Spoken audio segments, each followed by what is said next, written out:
Good morning, IAG. Coming at you with a little bit of help on this week's assignment. So you are going to redecorate your bedroom.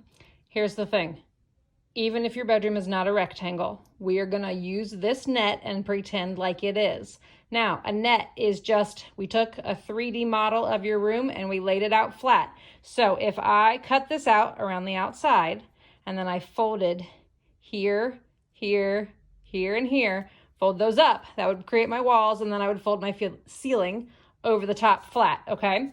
So this is just your room laid out flat. Again, I don't care if your room is not rectangular. You are going to pretend it is. Lucky for us, Mrs. Hurst's room is a rectangle. So here's what you need to do.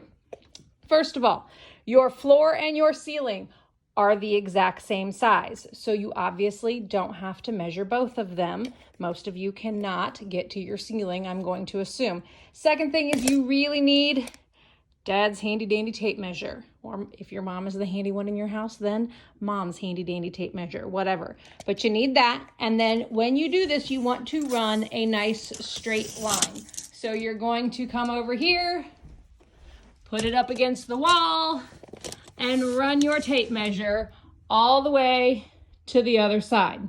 That is the width of your floor. Then you will run length to length, and you will need to also find the height. You need to do that for your floor, all 4 walls, and then you need to mark where your windows are.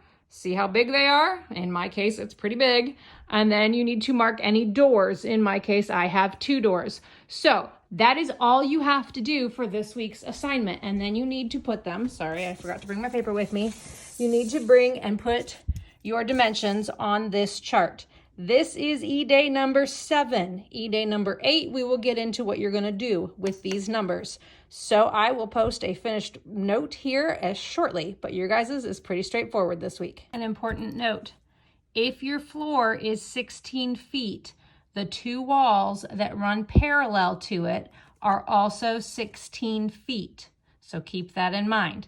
Now, on my particular one, I have a door here and a door here, but then not on this wall, which is the back wall of my bedroom.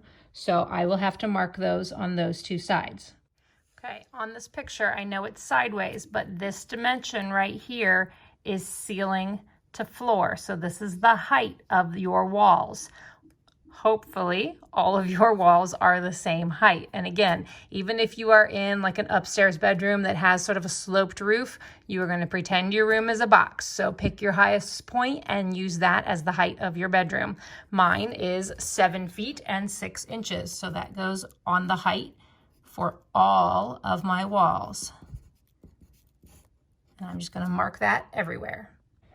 Then, once you have all of your floor and your wall dimensions, and remember your ceiling dimensions are the same as your floor, you need to go and measure doors and windows. So that, because if you're going to paint your room, you will not be painting your doors and windows the same color as your walls. Hopefully you're not painting your windows at all, but you know, I guess to each their own. Okay, so once you've taken all your measurements, then all you need to do is transfer them over to your chart over here. And I'm going to show you what your finished product should look like. I'm going to apologize because my video taking skills are terrible. So my floor was 16 feet by 20 feet, 9 inches. Obviously, no doors or windows. Your ceiling is the same, 16 feet by 20 feet, 9 inches. Again, no doors or windows. Wall number 1, that is the one on the diagram between your ceiling and your floor. If you remember the video of my bedroom, that's where the back of my bed was. So it's that back wall for me from what I showed you.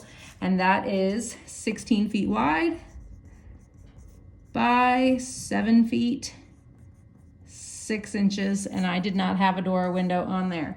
Wall 2, that is the one that is on the side over here. And that one was 20 feet, 9 inches wide.